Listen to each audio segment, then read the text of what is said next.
Hello everyone, Ryan Archer, West Ham Fan TV.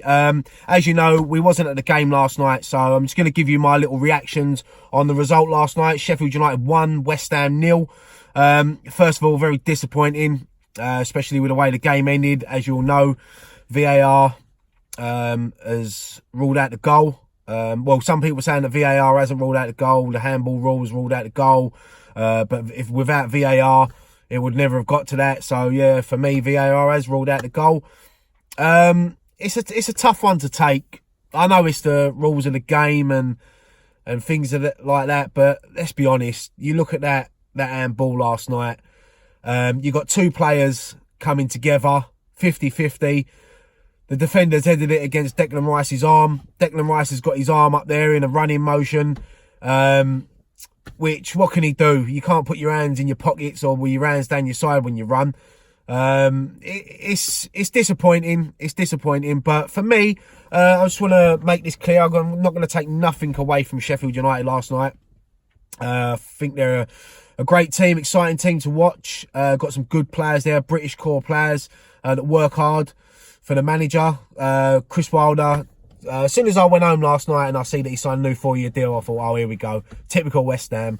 They're going to get a result here tonight. But look, from where he's taken Sheffield United, I think they're bottom of League One when he took over, and they're 5th in the Premier League now. They're not 5th in the Premier League because they won a raffle and they was given that spot. They've earned it. And they deserve it. I think last night, if that goal would have stood, I think we would have been sent down and put in prison for robbery because we had nicked a point last night. But look, overall, we had our chances. I mean, quickly go through the game. I mean, the starting lineup, I mean, I've seen mixed reviews on it. I mean, people saying about Zabaleta starting. What choice did we have? There was no one else really out there to play. The only other thing that he might have done is maybe gone to a back four and played maybe Ogbonna left back or something. The thing is, it's a difficult one. You know, Balbuena maybe could have dropped in at right back with Ogbonna and Diop as centre backs. You know, there's so many different things we can sit here and say, but we don't know, you know, what Moyes was thinking behind it. You know, Sheffield United have got some fast players in their team. But I thought we'd done well. You know, overall, I think, you know, you look, Lucas Fabianski, for me, going down, massive for West Ham. You know, we was in good form when he got injured last time, and it disrupted our season. There's no doubt about that.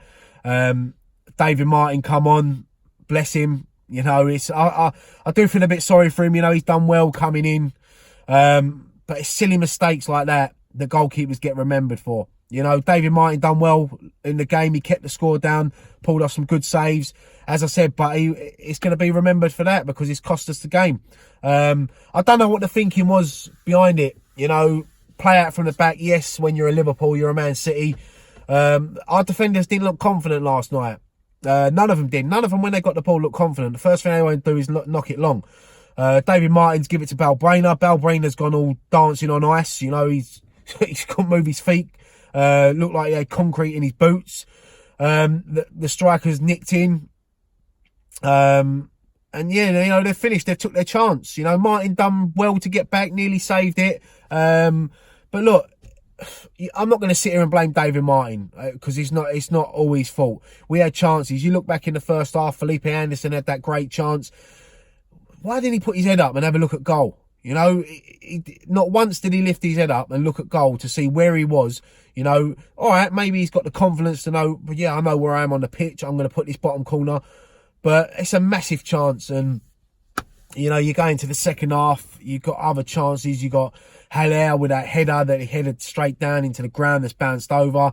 He had a couple of... well, there was another Haller chance in the first half where he went through and he skied it over. You know, he's lacking in confidence at the moment. You look at his performance against Bournemouth. He looked like that £45 million striker. You see last night when he goes through one-on-one and he smashes it over. You know, as I said, he's lacking in confidence.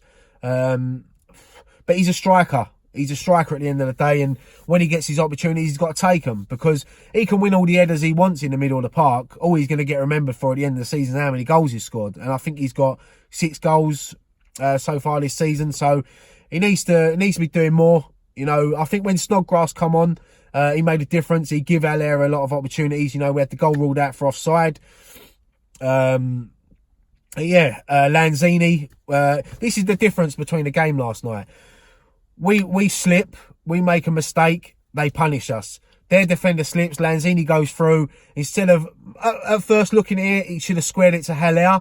But looking back at the replay, I think by the time Lanzini actually got his foot on the ball, the defenders were already around Haller. So he's gone for goal. But why go for the front, like the front post, you know, where the keeper is there covering? Try to cut it across the goal and go for the top corner or something, you know, or if you go across that side, you know, the keeper fumbles it might drop to Haller. So it's all fine margins, you know, when you lose a game of football. And as I said, I'm not taking nothing away from Sheffield United, but I'm looking at it as a West Ham point of view, and I'm disappointed. You know, we went into that game after 2 wins in Moyes' first 2 games. But look, it is what it is. The VAR decision at the end, you know, I mean, looking at the fans, the celebrations, I mean, I think any football fan in the world will tell you, you can't buy that emotion when you score a last minute winner or you equalise in the last minute. I mean, people saying, yeah, we didn't deserve, and as I said, we probably didn't deserve the point, but I've seen people win cup finals that haven't deserved to win it. That's football. But you see the fans celebrating, David Moyes' celebration, you know, and all that gets taken away. And I'm not just saying it as a West Ham fan, I'm saying this as a football fan as well. And I think most football fans will tell you around the country that have been affected by a VAR. I think if you asked every football fan in the country, would they scrap VAR?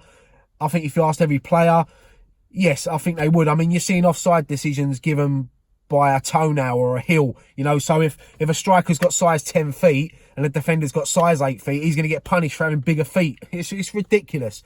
At the end of the season, they need to sit down and with the officials of every football club, and they need to decide about VAR, because for me it's not working. It can work. This is the frustrating thing. It can work and can be good. I mean, the referee last night was the same referee that went over to the monitor on pitch side last week in the FA Cup, made himself an hero by doing it. Well, he could have done that again last night. He could have looked at it, you know, and thought, right, that's not clear and obvious handball. The goal stands. Because even after that handball, if that would have been the other way around, I'm telling you now, Sheffield United fans would have been feeling exactly the same as us. If that was their striker who was giving that decision against, they'd be fuming. And rightly so. But look, we move on now. We got a tough game next week. And you look at the next 10, 11 games. We've got City, Liverpool, you know, it's Chelsea. It's ridiculous the run we've got, but we need to get together now. You know, transfer window's still open. Hopefully David Moyes can get in a couple of these signings that he wants. And I think as fans, I think people that follow me on social media would have seen that I had a little bit of not a row, a sort of debate with someone last night over David Moyes. David Moyes wasn't my first choice. I think I made that obvious on previous videos and Twitter. He wasn't my first choice, but he's here. Looking at it now, he's probably the best appointment we could have got out of the people that are available. I think since he's been in the club, there has been a change in attitude of the players, the staff. So I think as fans, we just need to get behind David Moyes a bit. You know, he's here. He's not going nowhere. There's no point sitting on social media, slating him every 2 minutes, waiting for him to foul, because I think that's what some fans have wanted. I mean, someone posted a picture of David Moyes last night dressed as a clown. He's probably had that sitting in his inbox since the day we got him, and he hasn't been able to use it because obviously David Moyes won his first 2 games, and that's the thing with social media. I find that a lot of people would rather see West Ham foul, whether it be the manager or players that they hate.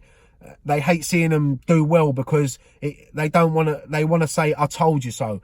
When I'd rather see West Ham do well and win games. I don't care who's in charge. And I don't care who's on the pitch. As soon as they put on that shirt, I want them to do well. There's players that I don't really rate. And I don't think deserve to be in the first team sometimes, but they are. And as soon as they're on that pitch, I want them to do well. But look, Gone on for 10 minutes now. So yeah, that's to sum it up. Sheffield United probably deserved the win last night. We would have, as I said, if that goal would have stood, we would have robbed the point. But it would have kept the momentum going, unbeaten. But look, as I said, got to get back to winning ways next week against Everton at home. Going to be a tough game. Moyes' old team. So hopefully, you know, the players will be up for it. And yeah, I mean, that's it. I mean, give me your thoughts below on anything I've said. Oh, also, yeah, VAR, fuck it. But look, I'm going to leave it there. As I said, give me your thoughts below. Keep subscribing to the channel. We've got other videos up. Nicky's reaction, Dan's reaction as well. So yeah, I'll leave it there. Thank you so much for watching this video. Come on, you Irons!